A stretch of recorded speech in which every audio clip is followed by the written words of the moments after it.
Good morning, students. How are you? I hope you are all fine at your home. Dear students, कल हमने तुलसीदास द्वारा जो रचित संवाद हैं राम लक्ष्मण परशुराम संवाद, उसके सारे संवाद कर लिए थे। आशा करती हूँ कि आपको ये अच्छे से समझ में आ गए होंगे।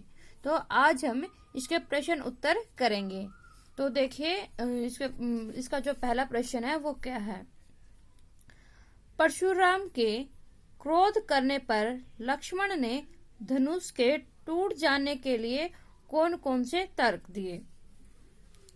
जब सीता स्वयंवर के अवसर पर जब श्री राम जी हैं जो शिव धनुष को तोड़ देते हैं, उसकी आवाज सुनकर जब परशुराम गुस्सा होकर वहां पर आते हैं, तब जब लक्ष्मण है धनुष टूट के अनेक तर्क देता है। वो तर्क देते हैं कि जो यह धनुष है वो यह धनुष नहीं था, बल्कि यह तो धनु ही थी, जो कि बहुत ही पुराना था और राम के द्वारा सिर्फ स्पर्श मात्र से यानी कि सिर्फ छूने से ही यह टूट गया। इसमें श्री राम जी का कोई भी दोष नहीं है।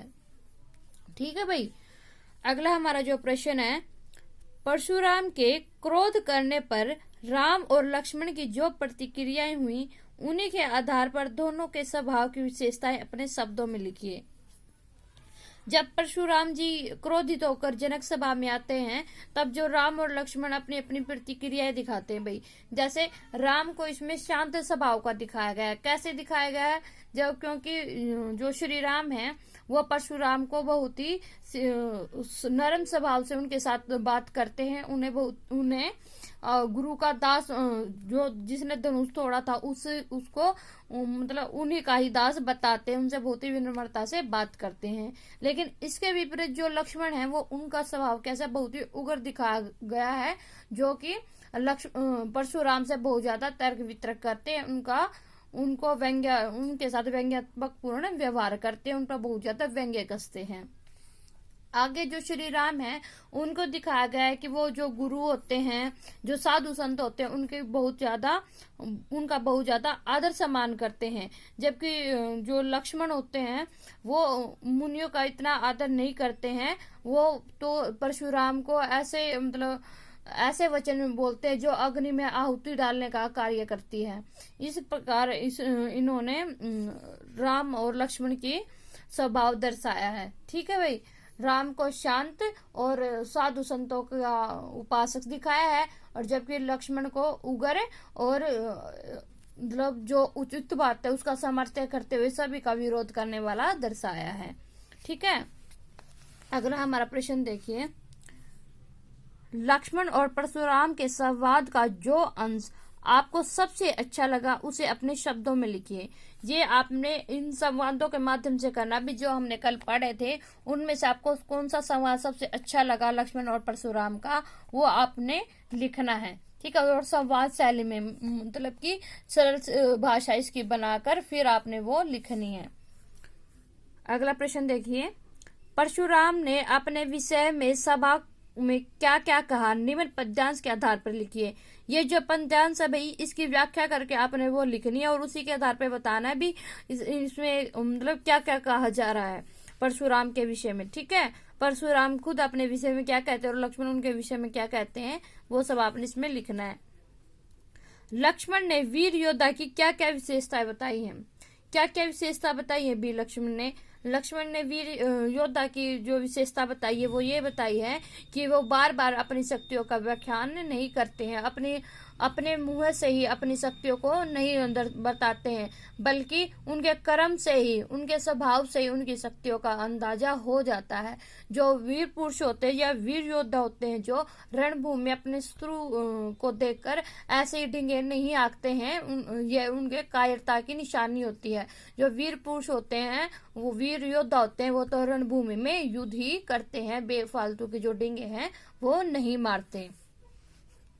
अगला प्रश्न देखिए, साहस और शक्ति के साथ विनम्रता हो तो बेहतर है। इस कथन पर अपने विचार लिखिए। साहस और शक्ति के साथ विनम्रता, यहाँ पे ये बताया गया भी अगर साहस है और शक्ति है, दोनों ही चीज है हमारे पास, लेकिन विनम्रता नहीं होती तो ये दोनों किसी भी काम की नहीं होती, क्योंकि शांत स्वभाव या नरम स्वभाव ही मनुष्य की सबसे बड़ी शक्ति होती है। एक जो वीर योद्धा होता है उसी के पास ये शक्ति होती है, क्योंकि अगर उसके पास विनम्रता नहीं होगी तो वह कोई भी कार्य अच्छे से नहीं करेगा, उसके अंदर घमंड आ जाएगा और वह उसे उचित और अनुचित में कोई भी अंतर समझ में नहीं आएगा। जबकि अगर विनम्रता होगी तो वह अब सारा कार्य सूझबूझ के साथ करेगा, जहां उसे युद्ध करना होगा वहां वो युद्ध भी करेगा और जहां उसे शांत रहना होगा वहां वो शांत भी रहेगा। ठीक है भाई, इसीलिए जो विनम्रता है वो साहस और शक्ति के लिए बहुत जरूरी है। इन दोनों के साथ में विनम्रता का होना भी बहुत ज्यादा जरूरी है। अगला प्रश्न देखिए, भाव स्पष्ट कीजिए। मैंने इसकी व्याख्या करवा दी है भाई, आपको कल आपने इसका जो भाव है वो खुद निकलना है भी, आपको इसमें क्या समझ में आ रहा है। ठीक है, पाठ के आधार पर तुलसी के भाषा सौंदर्य पर 10 पंक्तियां लिखी हैं। यहाँ पे भाई तुलसी दास जी की भाषा बतानी है भी, उन्होंने यहाँ पे कैसी भाषा दी है, उसकी क्या क्या विशेषताएं हैं।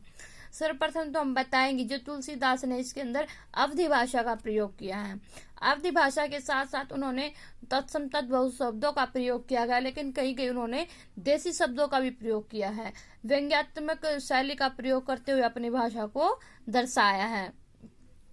उन्होंने शब्दों को इस तरह बांधा है, अपनी भाषा को इस तरह बांधा है कि उसमें लयात्मकता आ रही है, यानी कि संगीतात्मकता का भी इसके अंदर प्रभाव पड़ा हुआ है। और इन्होंने तुलसीदास जी ने मुहावरों का और लोकोक्तियों का बहुत ही अच्छे से प्रयोग किया हुआ है। जैसे कि जब ये वो विश्वामित्र जी कहते हैं मुनि हरिहरे सूझ, यानी कि मुनि को हर तरफ हरा ही हरा दिखाई देता, तो ये क्या है, एक तरह से मुहावरा यहाँ पर प्रयोग किया गया है। ठीक है भाई, ये थी तुलसी जी की भाषा सौंदर्य की विशेषताएं। इस पूरे प्रसंग में व्यंग्य का अनूठा सौंदर्य है, उदाहरण के साथ स्पष्ट कीजिए। व्यंग्य देखिए भाई, जैसे कि हमने जब कविता शुरू की थी तभी ये बता दिया था कि इसमें जो लक्ष्मण है वो तर्क वितर्क कर रहे हैं परशुराम के साथ, और जो ये पूरा संवाद है उसमें व्यंग्यात्मकता शैली का ही प्रयोग किया हुआ। लक्ष्मण है जो बार बार परशुराम के ऊपर व्यंग्य कस रहे हैं। जैसे कि जब एक बार व्यंग्य कसते हुए कहते हैं वो परशुराम को, तुम्हें तो कालू हंक जनु लावा, बार बार मोही लागी बुलावा, यानी कि जब परशुराम को लक्ष्मण जी कह रहे हैं कि तुम तो मानो ऐसा लग रहा है कि आप काल को हाँक करके बार बार मुझे मारने के लिए बुला रहे हैं, यानी कि वो एक तरह से उन पर व्यंग्य कस रहा है कि आप कर कुछ नहीं रहे लेकिन सिर्फ बहुत बड़ी बड़ी डींगे हाँक रहे हैं। ठीक है भाई, आगे देखिए, निम्न पंक्तियों में प्रयुक्त अलंकार पहचान कर लिखिए। इनमें आप लोगों ने अलंकार बताने कौन कौन से अलंकार हैं। बालकू भोली बदो नहीं तो ही, इसमें देखो भाई ब वर्ण की आवृत्ति बार बार हो रही है, तो इसमें कौन सा अलंकार हो गया, अनुप्रास अलंकार इसके अंदर हो गया। कोटि कुलिस सम वचनु तुम्हारा, यानी कि तुम्हारा जो वचन है करोड़ों वज्रों के समान है, यानी इसमें तुलना हो गई तो इसमें सम आ गया, तो कौन सा अलंकार हो गया इसके अंदर, उपमा अलंकार हो गया। तुम्हें तो कालू हाँक जनु लावा, जनु आ गया यानी मानो संभावना की, तो कौन सा अलंकार आ गया, उत्प्रेक्षा अलंकार आ गया। बार बार मोही लागी बुलावा, बार बार यानी पुनरुक्ति अलंकार, एक ही शब्द की बार बार आवृत्ति हो रही, तो कौन सा अलंकार आ गया यहाँ पे, पुनरुक्ति अलंकार भी इसके अंदर हो गया। वह अंत में, तो यहाँ दोनों में क्या हो गया, अनुप्रास अलंकार भी हो गया। इसके अंदर 2 अलंकार हो गए, कौन से 3 सॉरी, उत्प्रेक्षा अलंकार, पुनरुक्ति अलंकार और अनुप्रास अलंकार। लखन उतरत आहुति सरिस आ गया, और यहाँ पे सम आ रहा तो कौन सा अलंकार हो गया, उपमा अलंकार बन गया। लास्ट में नया आ रहा तो दोनों में क्या बन गया, अनुप्रास अलंकार बन गया। ठीक है भाई, ये इसके अंदर बन रहे हैं अलंकार। ये थे आपके 10 प्रश्न, 2 ये हैं और बाकी के 8 ये हैं जो आपने नोटबुक में नोट करने हैं और लर्न करने हैं। धन्यवाद।